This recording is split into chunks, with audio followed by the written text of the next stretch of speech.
Abonnez-vous et cliquez aussi sur la petite cloche de notification pour ne rien rater de nos prochaines vidéos.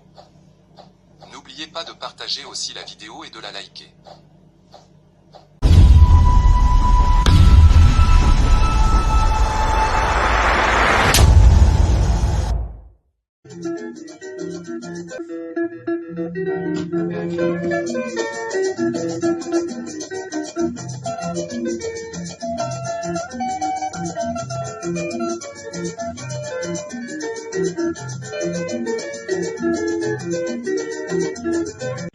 Bonjour, suivez Afro Congo News Sport.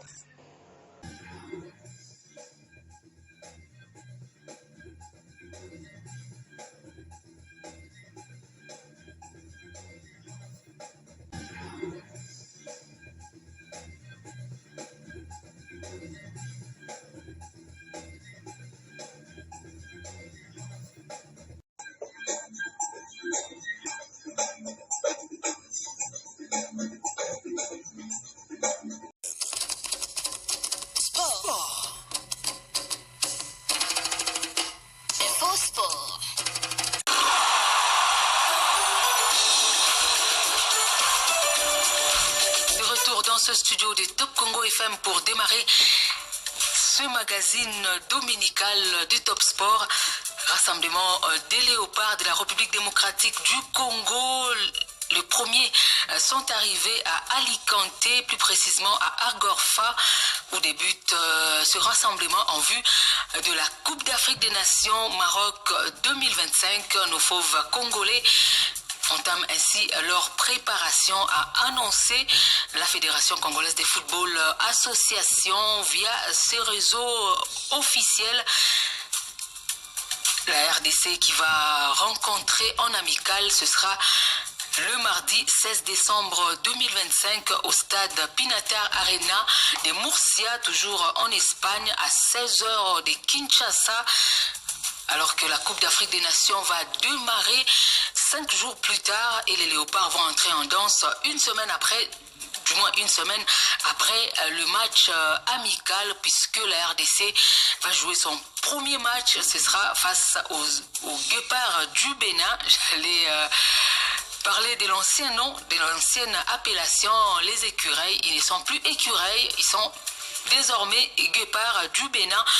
Ils seront les premiers adversaires de la République démocratique du Congo dans cette Coupe d'Afrique des Nations 2025. Et déjà 4 léopards sont dans la tanière. Il s'agit de Timothy Fayoulou, Dylan Batubinsika. Vous le savez, il avait été rappelé puisque Axel Touanzebe était blessé. Mais il s'est remis puisqu'hier il a joué, il était titulaire avec Burnley. Et Dylan Batubinsika qui est déjà sur place à Alicante. Il y a également le jeune gardien. Et voilà, je parlais de ce rassemblement qui a démarré depuis ce lundi, plutôt ce samedi. 13 décembre 2025, les premières arrivées, on note la présence du portier Timothy Fayoulou, du défenseur central Dylan Batubinsika, du portier Mathieu Epolo, également Brian Chimpenga qui lui joue en Espagne. Donc il est, on va dire, dans son pays pour ce rassemblement. Et ce rassemblement qui va être ponctué par cette rencontre amicale face à la Zambie. Ce sera au stade Pinatar Arena de Murcia, toujours en Espagne, à 16h locales et 16h de Kinshasa également, avant que les léopards ne prennent la direction du Maroc, où ils vont disputer donc cette phase finale de la Coupe d'Afrique des Nations 2025. Les léopards qui seront logés dans les groupes D en compagnie du Bénin, du Sénégal, mais également du Botswana. Le premier adversaire des léopards, c'est le Bénin, les guépards du Bénin. Ce sera le 23 décembre 2025, mardi 23 décembre, au stade El Barid de la ville de Tanger. Et le deuxième match opposera le Sénégal à la RDC le 27 décembre au grand stade d'Étanger, alors que le troisième match de cette phase de groupe va opposer les Léopards de la RDC au Botswana. Ce sera au stade El Barid de Tanger. Des 3 rencontres donc qui sont prévues dans la ville d'Étanger le 23, le 27 et les 30 décembre 2025 pour les 3 matchs du premier tour. Et on espère bien sûr que les Léopards vont devoir valider leur ticket pour le deuxième tour. À partir de ce deuxième tour où les rencontres vont se jouer à élimination directe. La dernière Coupe d'Afrique des Nations, les Léopards de la RDC avaient terminé au pied du podium après avoir été défait au tir au but par l'Afrique du Sud lors de la petite finale. On se rappelle encore de cette rencontre qui s'est déroulée au stade Félix Houphouët-Boigny d'Abidjan. C'était une expérience assez pénible pour les Léopards de la RDC qui pourtant avaient fait un bon match et surtout lors de cette séance de tir au but avait pris l'avantage. Malheureusement, le dernier tireur de la RDC, Chancel Mbemba, avait manqué son tir, ce qui avait donné une deuxième chance aux Sud-Africains. Et malheureusement encore pour la RDC, Meshak Elia avait manqué son tir, ce qui a donné l'avantage définitif aux Sud-Africains qui avaient donc terminé en 3e position lors de cette Coupe d'Afrique des Nations, remportée d'ailleurs par la Côte d'Ivoire, pays hôte, aux dépens du Nigeria lors de cette finale remportée sur la note de 2-1. Et cette nouvelle Coupe d'Afrique des Nations, nouvelle édition, qui va la remporter? En tout cas, les favoris, parmi les favoris cités par Chancel Mbemba, figure le Maroc. On se rappelle que le Maroc est dans un projet ambitieux depuis plusieurs années déjà. Et ils veulent à tout prix remporter cette Coupe d'Afrique des Nations après la seule médaille d'or qu'ils ont remportée en 1976. Ils ont donc gagné la CAN juste après la deuxième étoile de la République démocratique du Congo. C'était en 1976. Mais depuis, le Maroc n'a disputé qu'une finale.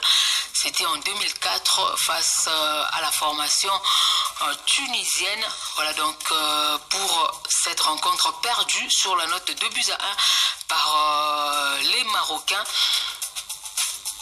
Avant bien sûr cette performance d'arriver en demi-finale pour la première fois d'une nation africaine, c'était au Qatar en 2022. Le Maroc qui rêve de gagner sa Coupe d'Afrique des Nations, du moins la Coupe d'Afrique qu'elle organise chez lui. Donc voilà pour la Coupe d'Afrique des Nations. Alors que je m'en vais également rappeler la liste des convoqués pour cette phase finale par le sélectionneur manager de la RDC, Sébastien Desabre. Pour les gardiens des buts, Timothy Fayoulou, Lionel Passy et Mathieu Epolo. Les défenseurs avec l'ajout de Dylan Batobinsika, ça va porter le nombre à 9. Il y aura donc Aaron Van Bissaka, Gédéon Kaloulou, Arthur Maswaku, Joris Kayembe, Rocky Bouchiri, Axel Twanzebe, Chancel Mbemba Mangoulou, Kapwadi, également Dylan Batobinsika. Et au milieu de terrain, on va retrouver la pépite congolaise qu'on surnomme les cadets nationaux, Noah Sadiki de Sunderland. Il est dans les petits papiers de 2 clubs de la première ligue également, Manchester United, mais également Chelsea. Mais pour l'instant, l'ancien capitaine de moins de 20 ans de la RDC est concentré pour la CAN et pour son équipe. Sûrement, il ne veut pas se mettre la pression avant bien sûr de de voir de quoi sera fait à son avenir, s'il faudra qu'il reste à Sunderland ou qu'il parte découvrir d'autres équipes, notamment celles qui sont déjà sur lui, à noter Manchester United ou encore Chelsea. On va également retrouver au milieu de terrain de la RDC Edo Kayembe, Samuel Mutusami, Charles Piquel Monginda, Ngalael Mukaou, Stroiskens, celui qu'on a surnommé Stromae, Théo Bongonda, Michel-Ange Balikwisha, Nathanaël Mbuku et Brian Chimpenga. Alors que sur le flanc de l'attaque, c'est un revenant. Simon Banza, il avait déjà été présent lors de la CAN ivoirienne. Il y a Fiston Kalala Mayele, le meilleur joueur africain évoluant sur les continents. Il y a Samuel Essende, Meshak Elia et Cédric Bakambu pour cette liste de 27 désormais de Sébastien Desabre pour la Coupe d'Afrique des Nations qui va se dérouler au Maroc. Et dans cette Coupe d'Afrique des Nations, notez qu'il y aura également un village Expo Léopard qui va également être un espace pour booster le soft power de la RDC lors de cette grande messe du football africain.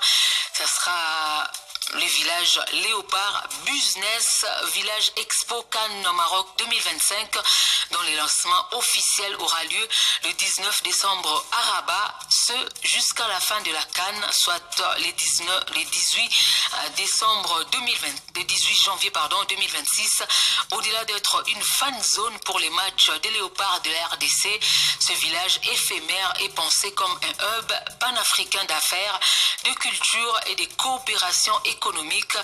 Bodom Matungulu est président de think tank RDC Stratégie, également concepteur et chargé de la mise en œuvre de ce projet. Il a expliqué le bien fondé de ces villages au cours d'une interview accordée à Jonathan Massiala. Le Léopard Business Village Expo Cannes Maroc 2025, c'est d'abord une initiative panafricaine portée par la République démocratique du Congo à travers son ministère du Tourisme en partenariat avec la RDC Stratégie, qui est la structure en fait chargée de la mise en œuvre technique de ce projet, qui va ouvrir en fait officiellement ses portes ce 19 décembre 2025 au cœur du quartier diplomatique des Rabat. Donc il y a tous les autres ministères qui participent aussi. Il y a le ministère du Sport, le ministère de la Culture, le ministère de la Jeunesse. Tous ils sont ensemble pour porter ce projet. C'est en fait une plateforme qui est conçue spécialement pour accompagner, disons, la Coupe d'Afrique des Nations, Maroc 2025.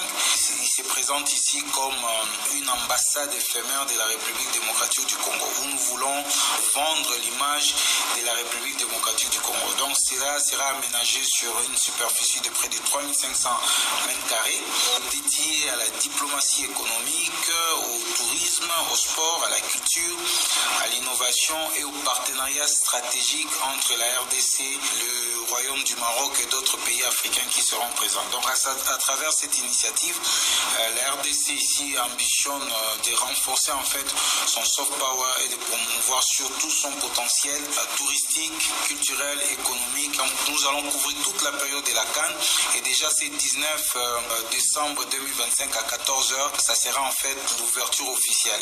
Je tiens à rappeler que les lancements étaient faits à Kinshasa le 25 novembre avec l'ensemble des ministres concernés et le 4 décembre nous étions à Rabat pour lancer cela devant les différents ambassadeurs des pays africains avec l'accompagnement de notre ambassade au niveau du Maroc.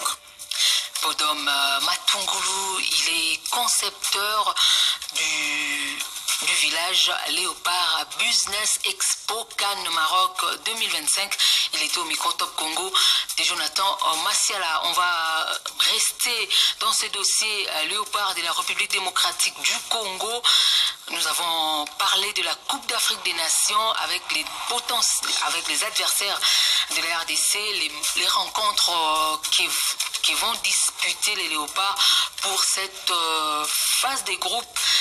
Dans le groupe D de cette CAN, on va parler maintenant de la deuxième compétition, de la deuxième échéance qui attend les Léopards de la RDC. Mais avant cela, on va écouter le président de la République démocratique du Congo, son Excellence Félix Antoine Tshisekedi Tshilombo, qui a dit lors de son discours à la nation, c'était lundi dernier, qu'il nourrissait la foi et la conviction que le drapeau de la RDC flottera au concert des nations du football en 2026 en Amérique.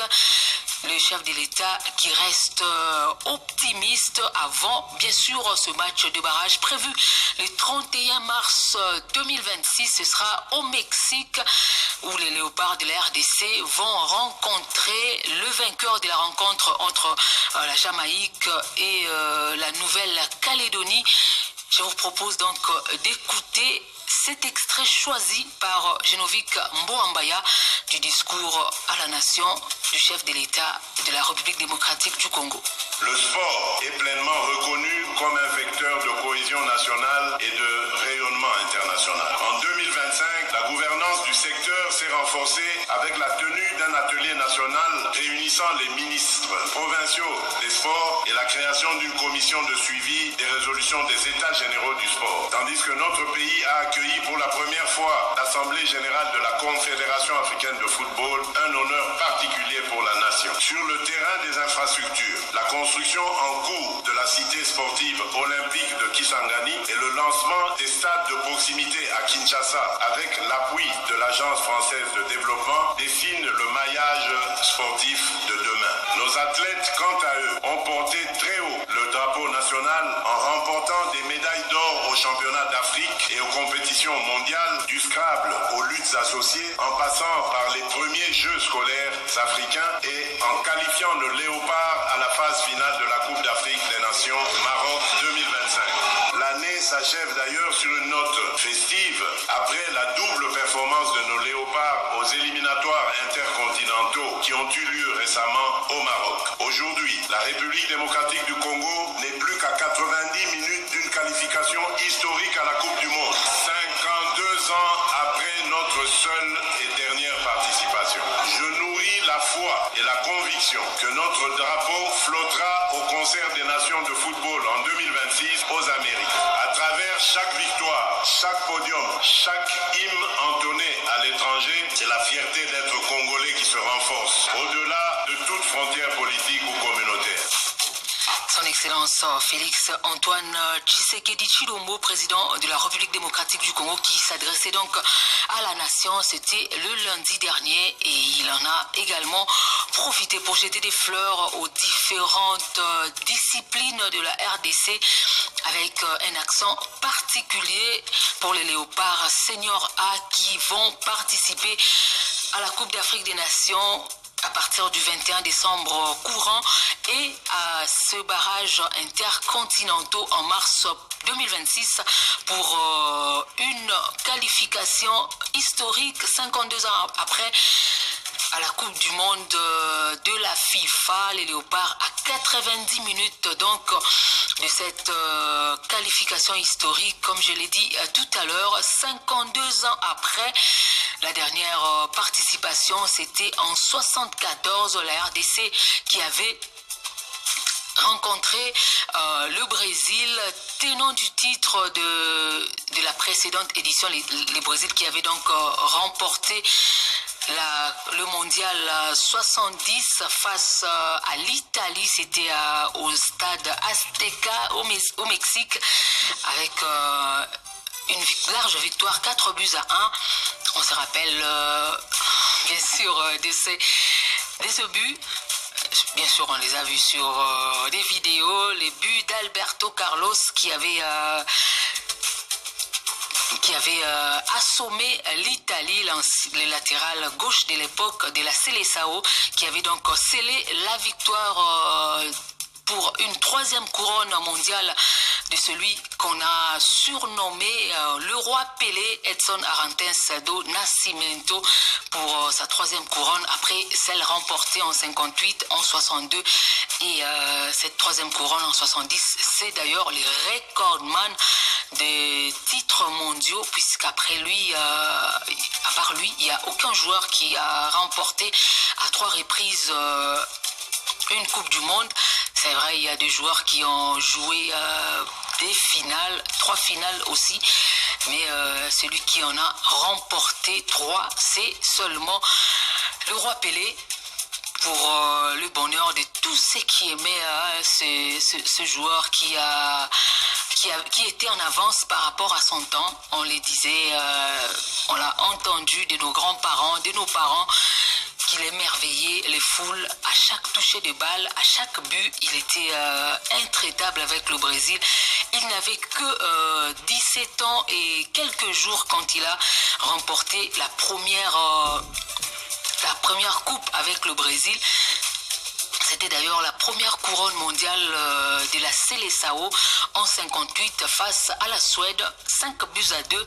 Et avant de se blesser, mais il avait réussi avec le Brésil à remporter également l'édition 62 au Chili avant de ne pas participer sur les terrains à la Coupe du Monde 1966, la seule remportée par l'Angleterre sur ses terres face à l'Allemagne, avec ce but polémique jusqu'à ce jour, quand en finale entre d'un côté les Three Lions de l'Angleterre et la Mannschaft de l'Allemagne.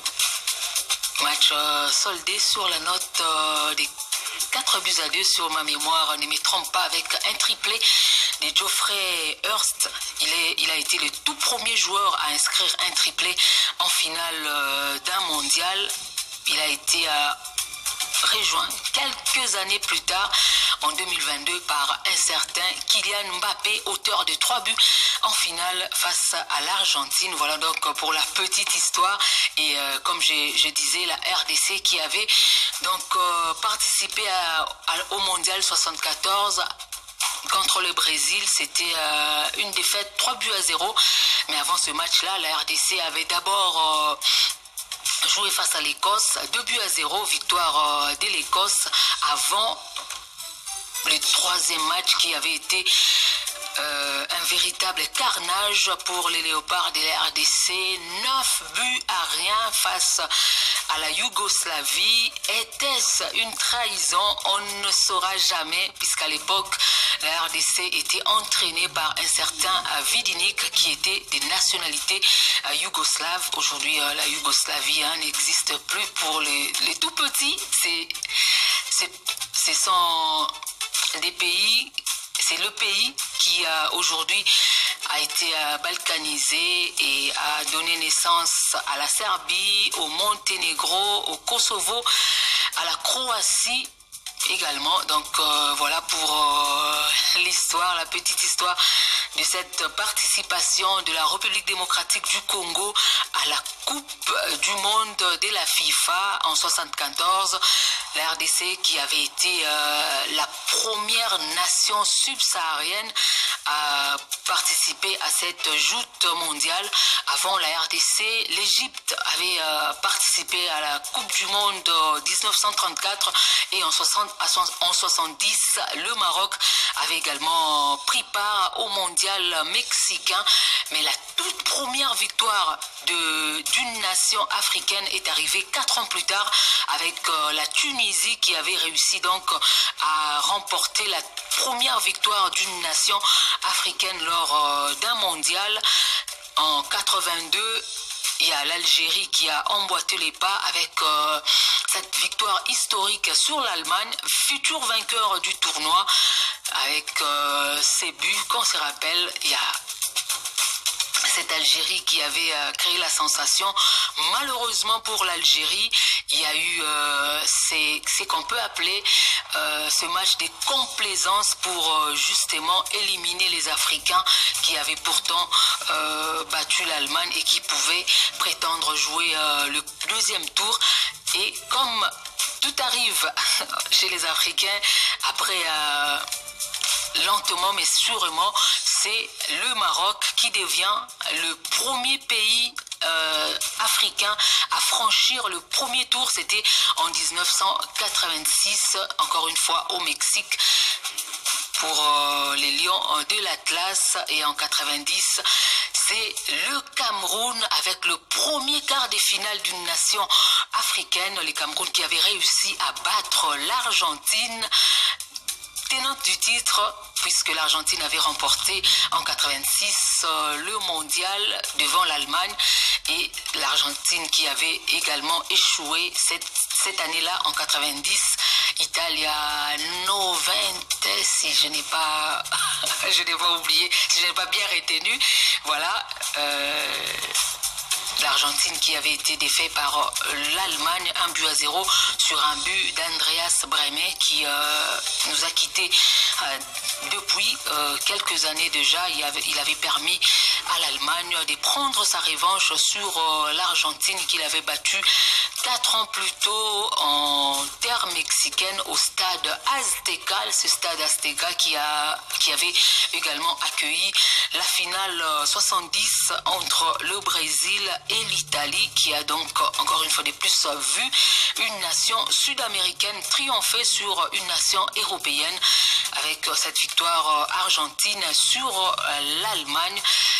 Et en 94, on a également connu l'épopée du Nigeria, malheureusement, qui s'est arrêtée net en huitième de finale, éliminé par l'Italie, alors que les Nigérians étaient en train de mener par 1-0. Et le diable, ce diable de Roberto Baggio qui a crucifié Peter Rufai à 2 reprises pour donner la victoire à l'Italie.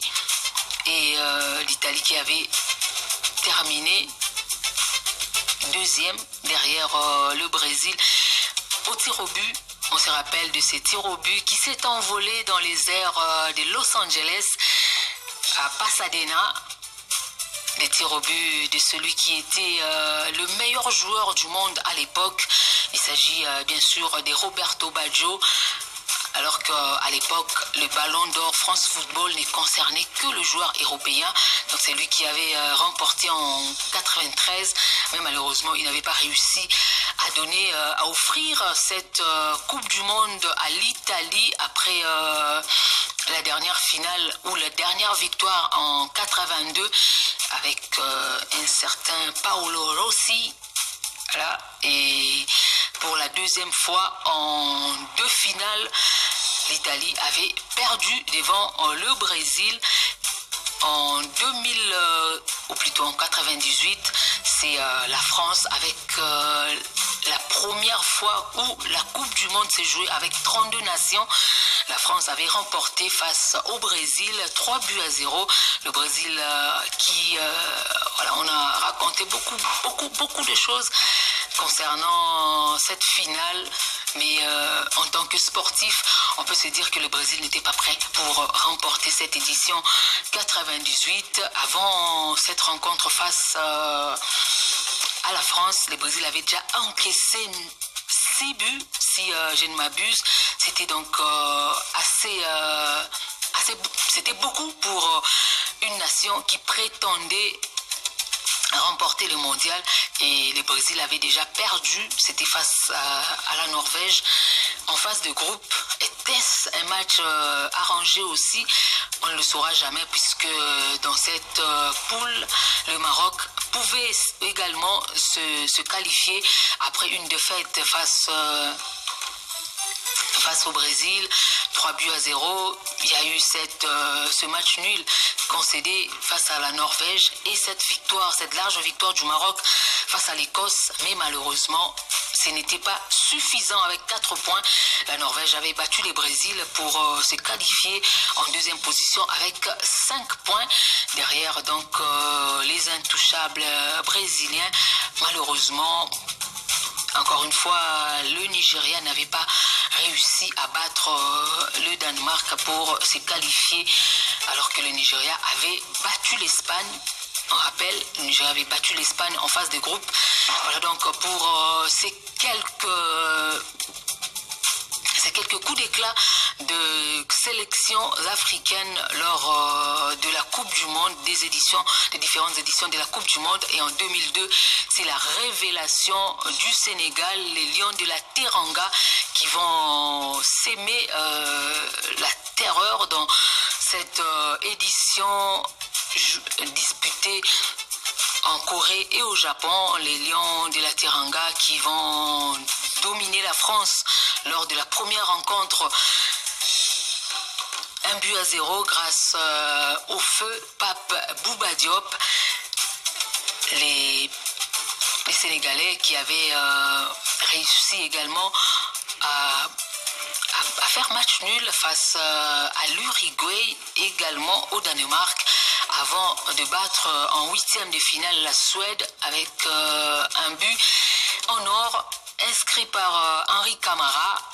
Et malheureusement, le parcours héroïque des Lions de la Teranga va s'arrêter en quart de finale avec, comme on dit peut-être, les karmas qui avaient cette fois-là été contre la formation sénégalaise, puisque le Sénégal s'était qualifié en quart de finale par un but en or et le Sénégal a été éliminé par la Turquie par un but en or également. Ilian Mantis, je me rappelle encore de ce joueur qui avait pris de court le défenseur sénégalais Omar Daf avant de tromper Tony Silva pour permettre aux Turcs d'aller jouer pour la deuxième fois dans cette même compétition face au Brésil et être défait encore une fois de plus par les Brésiliens qui ont remporté la couronne finale devant l'Allemagne sur la note de 2-0.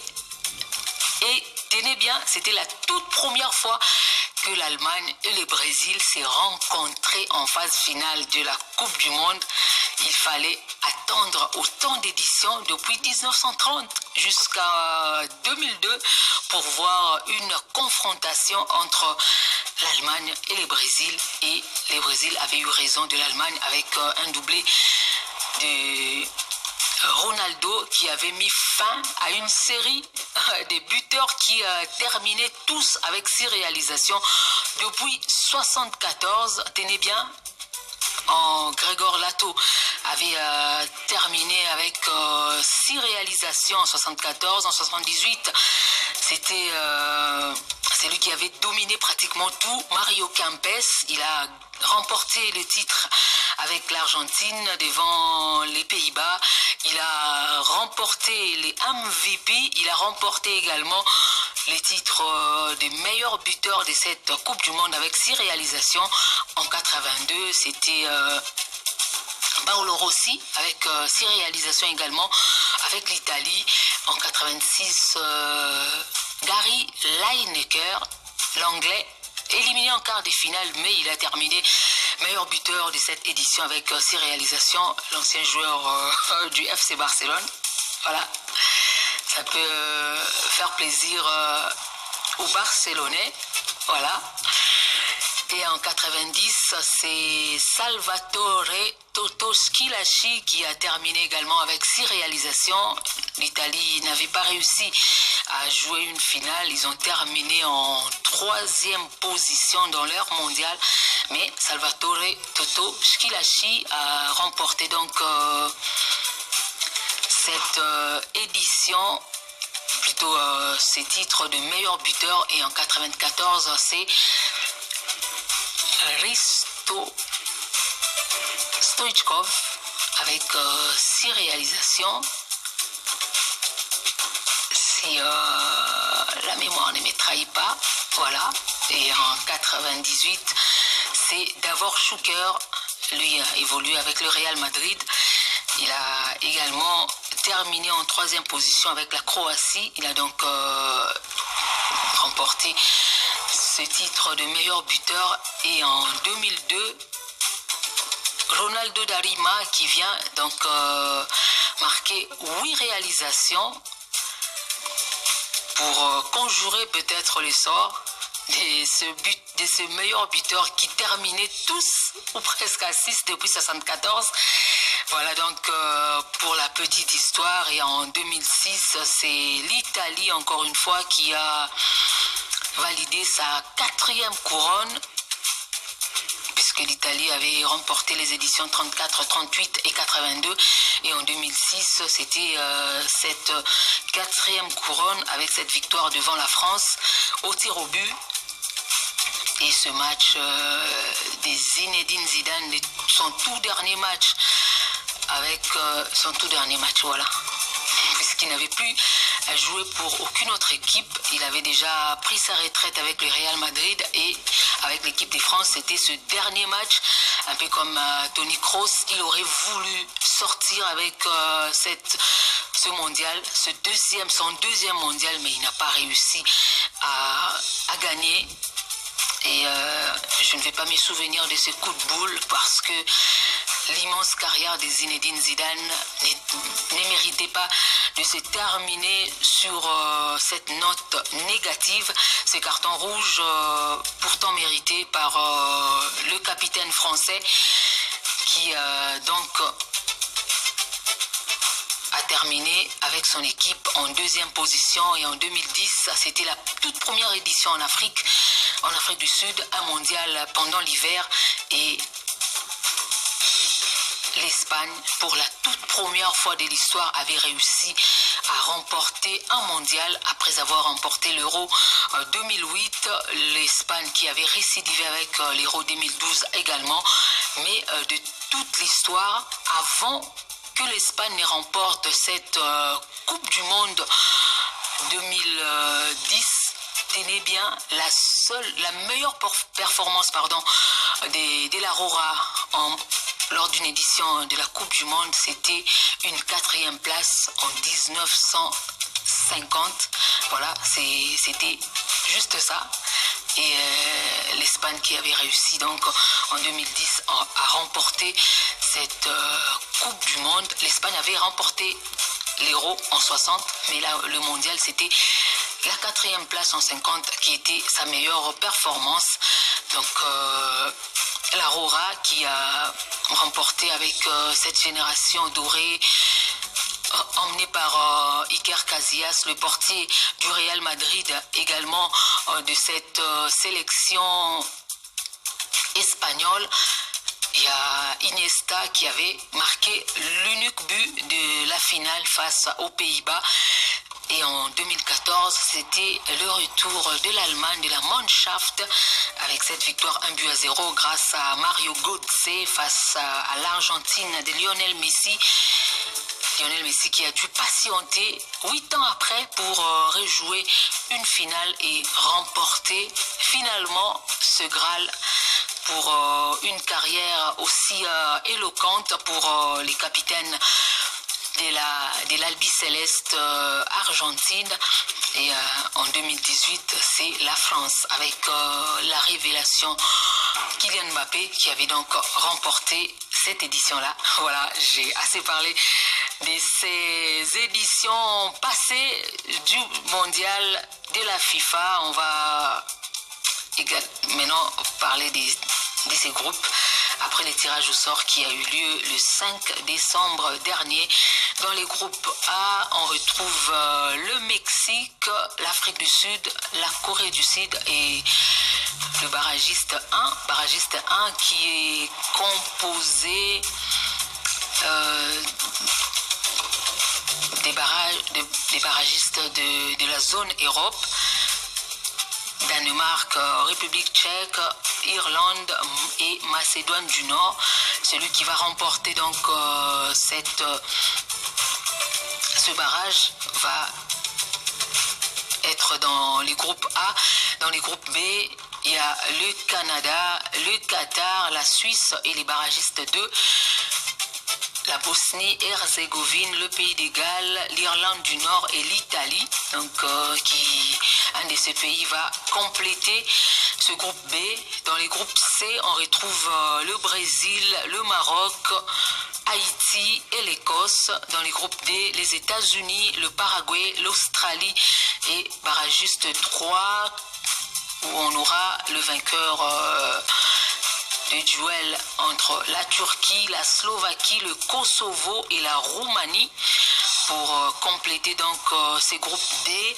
Dans les groupes E, Allemagne, Curaçao, Côte d'Ivoire, Équateur. Dans le groupe F, Pays-Bas, Japon, barragiste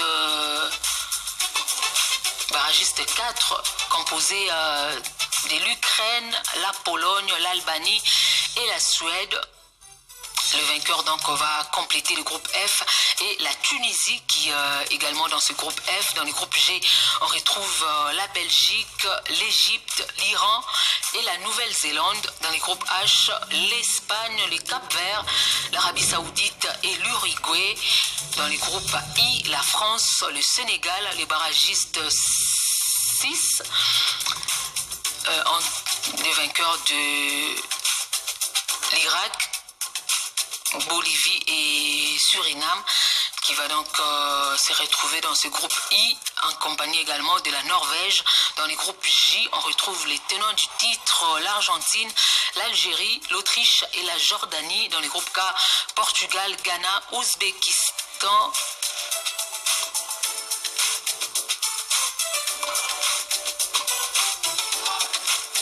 attendez, ce n'est pas... Ça doit être une confusion dans ce groupe, puisque le Ghana ne se retrouve pas dans les mêmes groupes que le Portugal. C'est plutôt le barragiste 5, donc la RDC, la Jamaïque et la Nouvelle-Calédonie. Le vainqueur de ce barrage va donc compléter ce groupe K avec le Portugal, l'Ouzbékistan et la Colombie, alors que le groupe L, l'Angleterre, la Croatie, le Ghana et les Panama. Voilà donc pour les 48 nations qui vont disputer cette Coupe du Monde qui va se jouer dans 3 pays, le Mexique, les États-Unis et le Canada à partir du 11 juin 2026.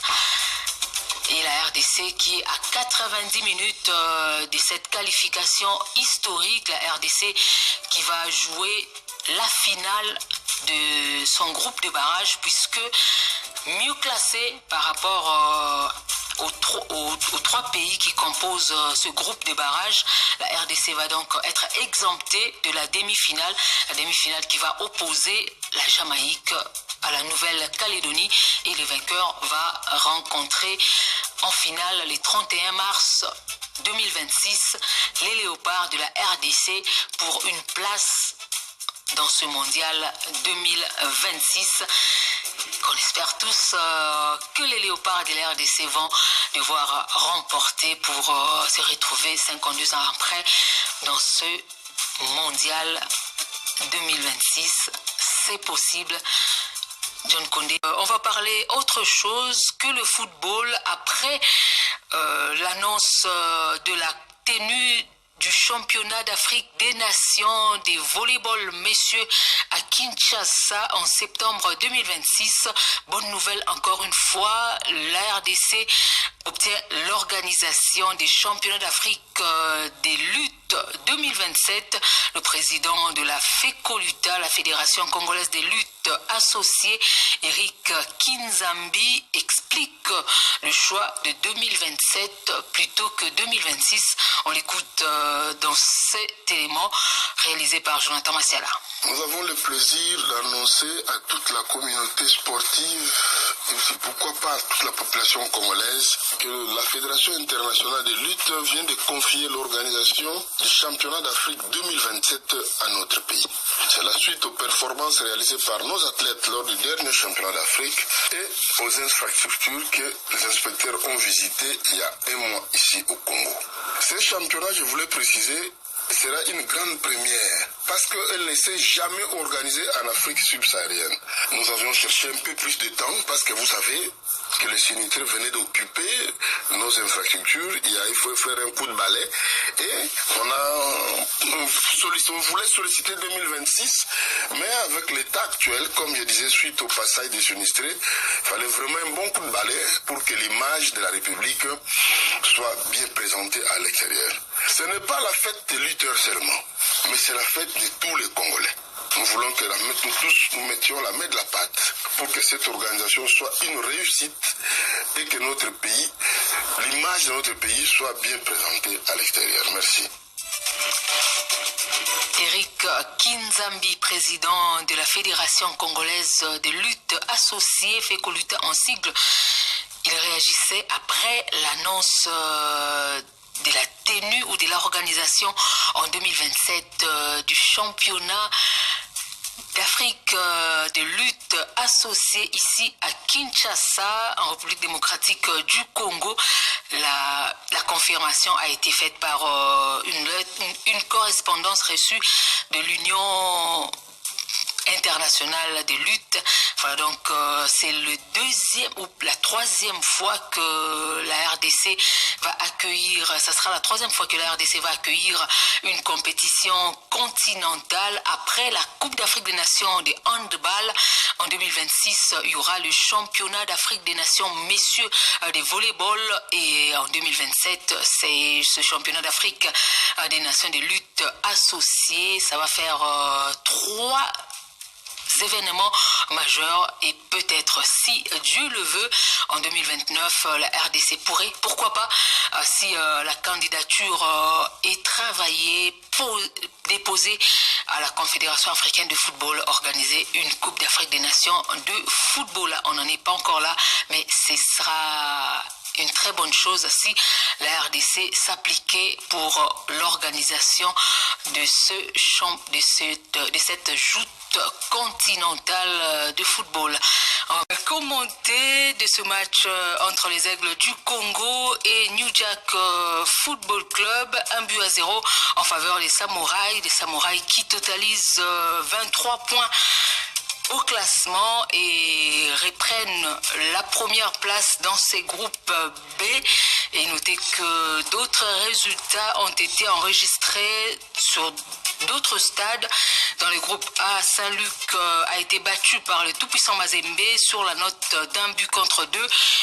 À Kalemi, Tanganyika a dominé Malolé sur la note d'1-0, et Lubumbashi Sport s'est fait surprendre par l'AS Simba de Kolwezi sur la note d'1-0 au stade Frédéric Kibasa Maliba. Et dans ce groupe B, Rangers Ange Vert 0 but partout, et les Aigles du Congo New Jack 1-0. Voilà donc pour ce qui est des résultats enregistrés dans le championnat national Illico Cash Ligue 1 ce dimanche 14 décembre 2025.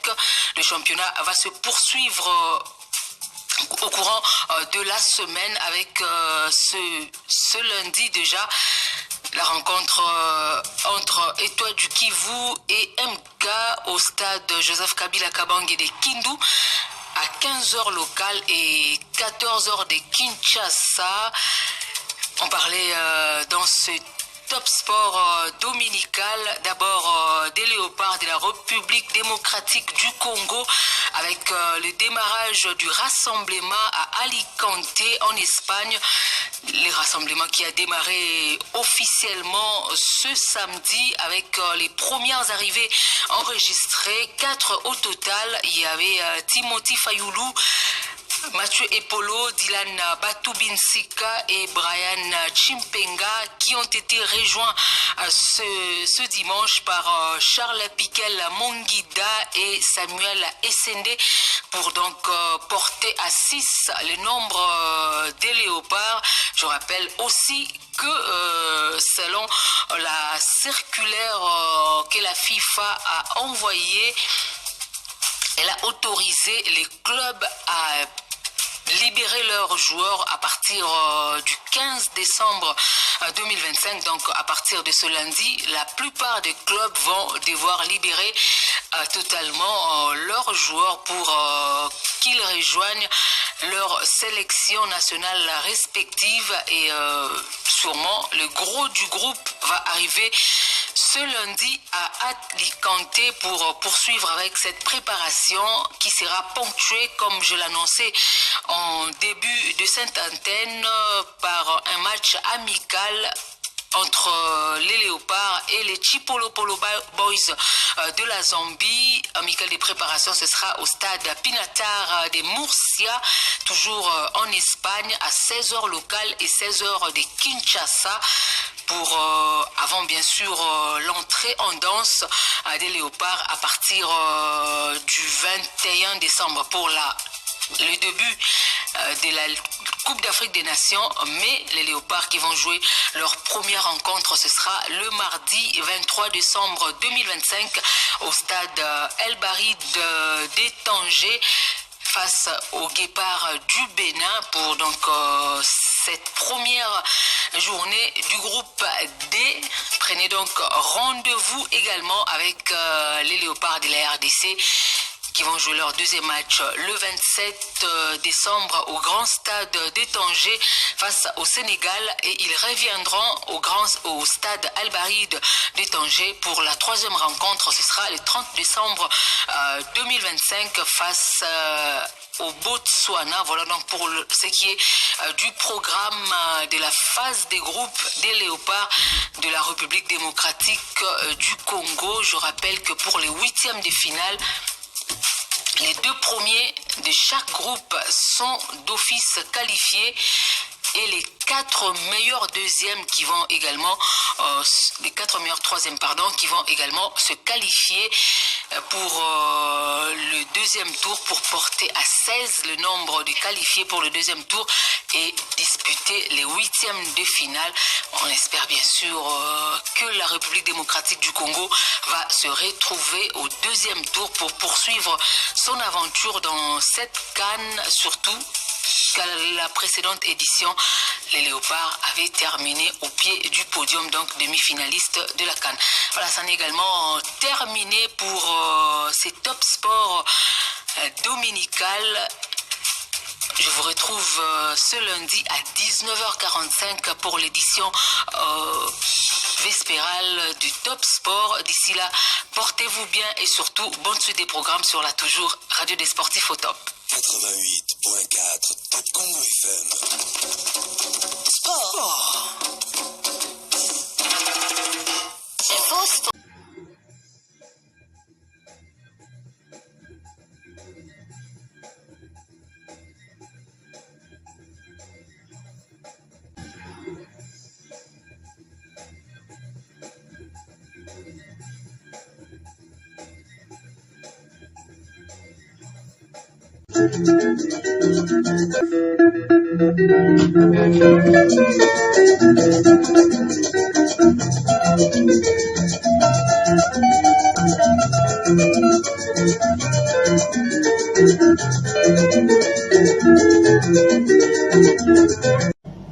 Abonnez-vous et cliquez aussi sur la petite cloche de notification pour ne rien rater de nos prochaines vidéos.